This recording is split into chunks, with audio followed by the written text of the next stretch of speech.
You're welcome back to Switch Moment, brought to you by Brave Switch and Young Wealth Management and Estate Planning Company. My name is Abide Mitijani, and today we're talking about probate.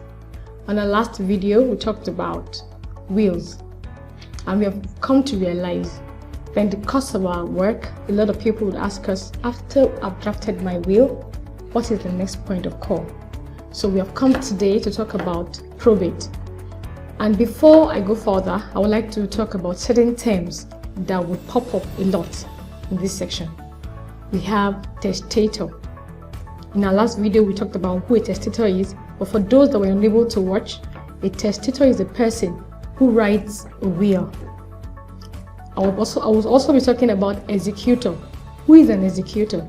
An executor is a person who has been appointed by a person who writes a will to administer that will or to follow through with the instructions stated in the will.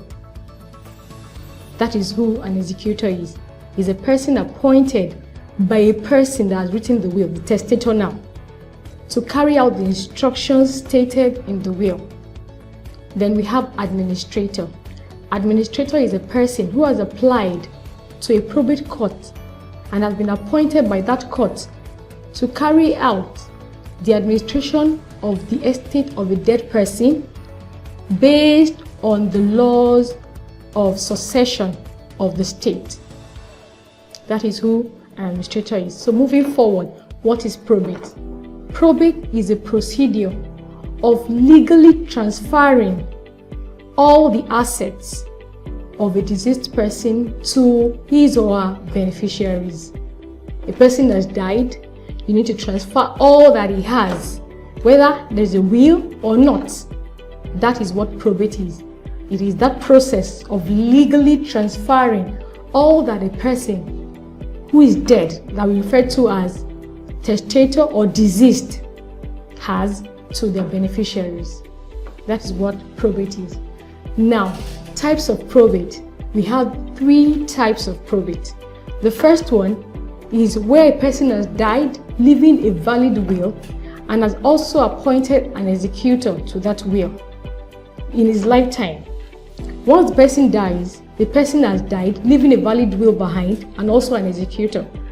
What they do, after a person writes his or her will, the will is lodged at the probate registry, and a certain amount of money is paid. After this, once the person dies, the family applies to the probate registry for the reading of the will.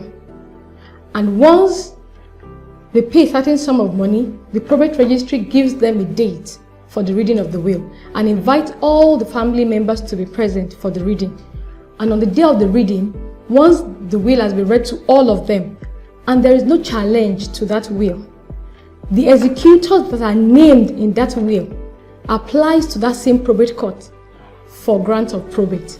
They apply with application form. They support this application with their valid means of identification, their affidavit, and also the passport photographs and other documents that may be required by the probate registry. And once they submit this to the probate registry, they are issued with a bank certificate. That bank certificate is used to capture all that the deceased person has in different banks or investment houses in terms of monies, shares, or bonds. This helps the probate registry to know all that the deceased person has in such investment or banks. Also, if the deceased person has a landed property, the evaluation team of the probate registry also inspects the landed property to be sure and to know the market value of the property. This also helps the probate registry in totality to determine the 10% of the estate of the deceased person, because the probate registry will charge 10% as estate tax on the estate of the deceased person. And after this has been done and the estate tax has been paid and other things that they deem fit has been done, then the letter of the grant of probate, will be given to the executors. So the next one, we have where a person has died leaving a will but has not appointed an executor.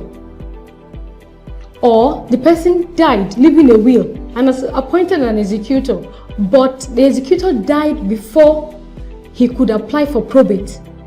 Or the executor is unable to apply for probate because of infirmities, of whether physical or mental, or they have said no for one reason or the other. They are not going to go ahead to become executors to the will, which we call renouncing probate in law. Or they have, for one reason or the other, unable to identify who the executor to that will is, probably missing or for other reasons. These are the reasons why a person may have a valid will but may not have an executor to carry out his wishes. Now, certain members of the family will apply to the probate court for letters of administration that would empower them to carry out the wishes of the deceased person as stated in the will. And once they apply and the court is sure that they are fit, based on the provisions of the law, that they are fit to carry out the instructions of the will, then they are granted letter of administration to carry out the instructions stated in the will. The third one is where a person has died without leaving a will behind. When a person dies in law without leaving a will behind, we say the person has died intestate without a will.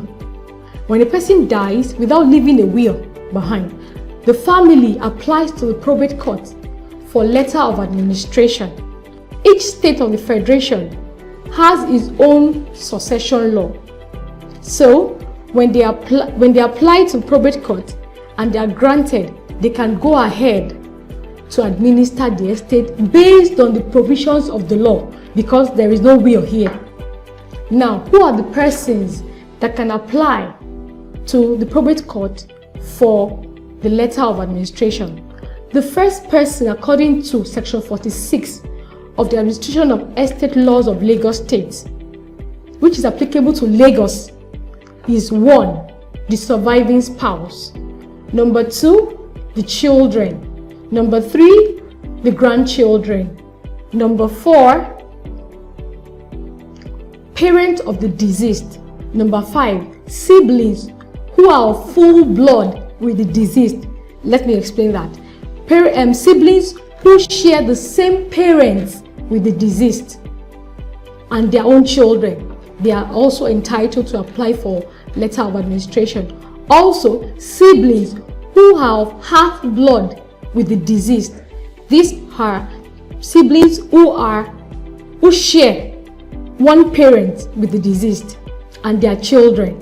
We also have grandparents of the deceased. We have uncles and aunties of the deceased. We have creditors or creditor, where you have one creditor, where you have more creditors. And if none of these are available, then the office of the Administrator General of the state can also apply for grant of probate. The essence of all these people applying is so that the properties, the estate of the deceased person does not go to waste. We have worked in life, and then it is not fair for these things to go to waste, and that is why the law has made provisions for all these people. If one is not available, 2 will be. If 2 is not available, 3 will be, and so on till it gets to the office of the Administrator General of the state. And these are the people that can apply for letters of administration. I hope we have been able to shed light on this topic, and even though we know that the process can be cumbersome, here at BSY, we're ready to help you go the mile with a smile. Thank you for watching. Please like and share our videos and watch out for more insightful and educative videos. Thank you. Bye.